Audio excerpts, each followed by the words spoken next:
Hi, I'm Warren Sprouse. This is the Bible Forum. This is September 17, 2017. This week past, we had the news that a major credit gathering company by the name of Experian experienced something that is frightening. Their stuff, their computer systems were hacked. People got in. They have 15 million subscribers. You may be on their list. Before that, there was Equifax. That was back in May through July of 2017. Did you hear about that one? Probably not. Wasn't as widely publicized. They have 143 million subscribers. And before that, 2015, hackers managed to get into nearly 300 million records, stealing over $1 billion. And that doesn't factor in the U.S. federal agency in charge of background checks. One analyst said it felt like as if every month of 2015 brought a major new cyber attack. What's the reality here?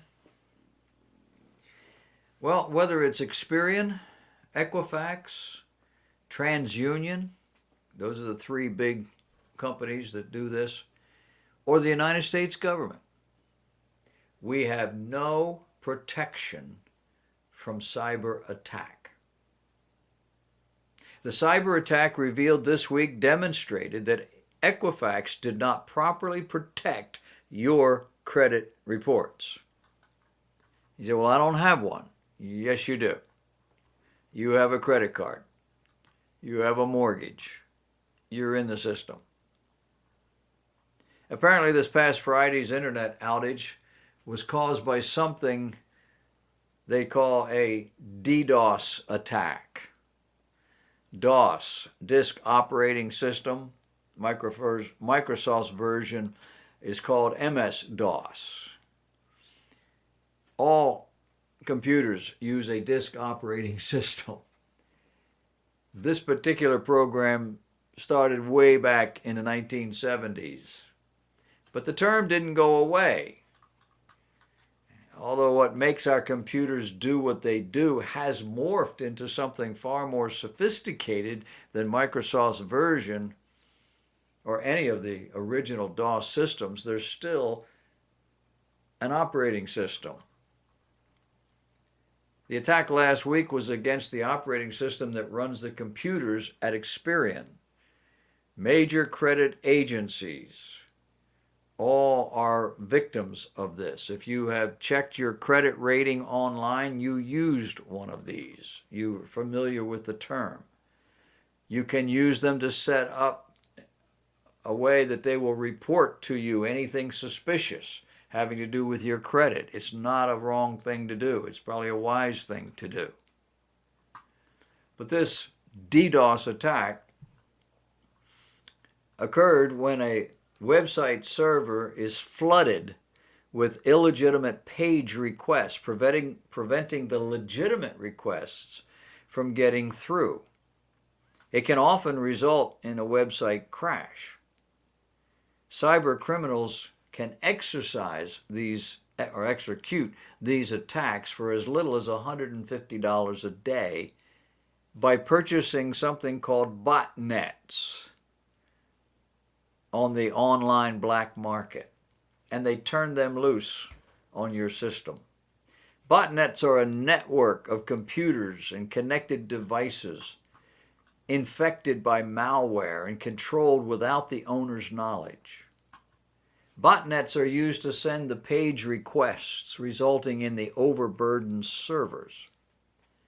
A recent study done by CDN Services Company found that there has been a 125% increase in DDoS attacks year over year and a 35% increase in their duration.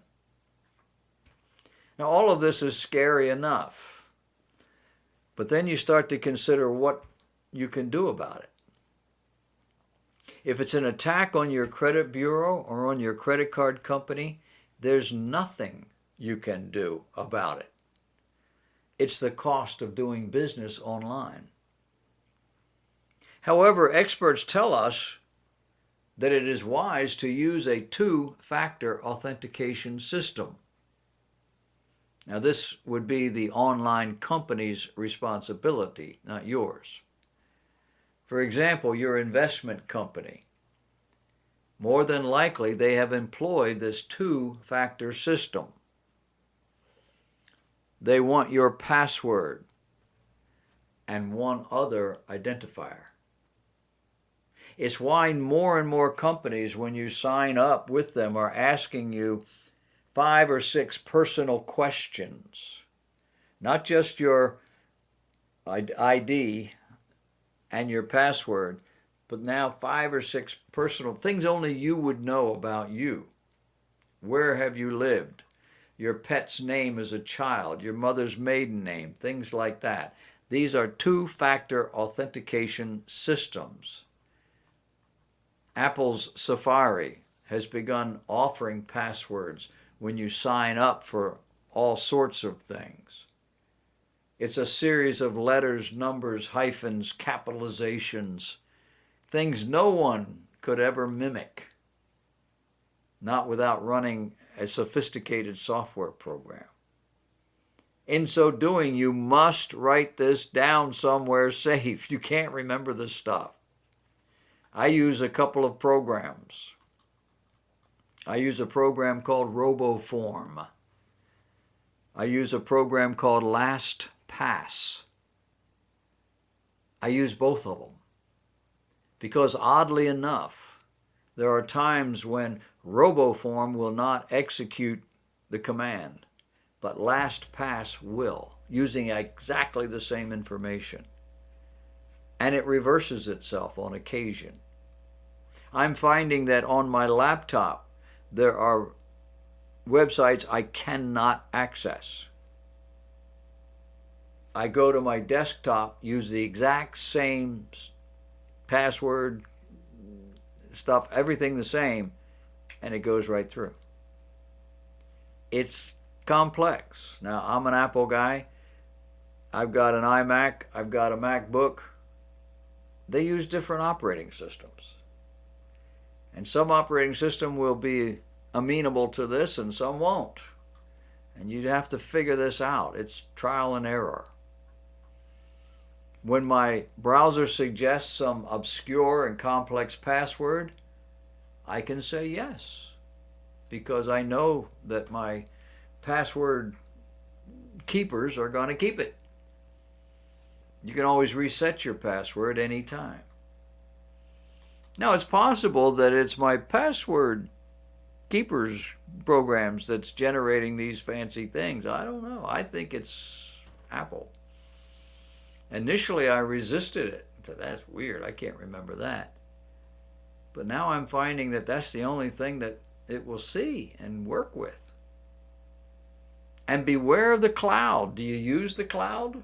You do realize that when you use the cloud, Google Cloud on your computer, I resisted that for several years. Now I love it to death. I save stuff to the cloud, to that drive, nothing important, so that when I'm out someplace and all I have is my laptop, I can access my programs and the stuff that I'm working on. I'm working on Bible Forum scripts. And I can't sit at my desk all day. I got to go to work. When I get a minute, I pull over. I use my phone as a hotspot. I check my stuff. And whatever I've done at home, my laptop sees because I'm using the cloud. It's great. It ain't safe. Don't store any personal information in the cloud. Online businesses are liable for any attacks where your money or your passwords are stolen. If you think your password has been hacked, they will inform you of the hack or the possibility, and they will suggest you change your password, you need to do that. If it's your bank account, your credit card account, file a claim. And don't ever use Wi-Fi when you're out. You're in the coffee shop, you're in the airport, don't use their stuff. Don't use any private information in these environments. It would be better to use your cell phone. Use it to create a hotspot if you're going to be out like that. You say, well, my phone doesn't do that. Well, if it's a smartphone, it can do that. Talk to your supplier, whoever provides it. You have to pay for this. The bottom line here is we need a new way to identify citizens other than a Social Security number. In 1935, Franklin Delano Roosevelt was president. They wanted to put in this program called Social Security. And the Congress at the time refused to pass it.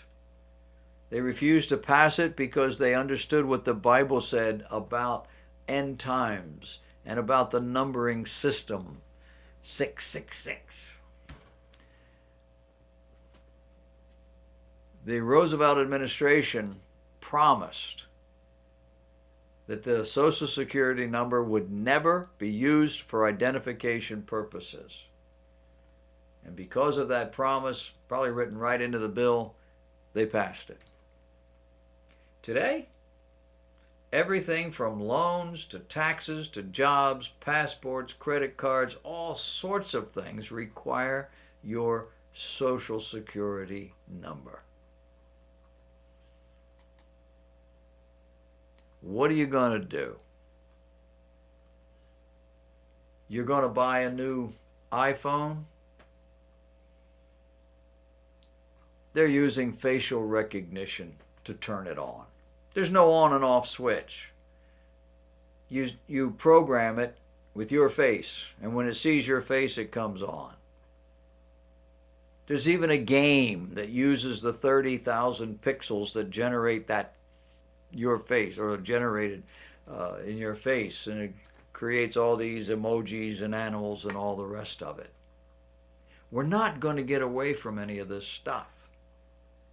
Not unless you just recoil back into the mountains somewhere in West Virginia and shut everything off, which may not be a bad idea, but you're not going to be able to function.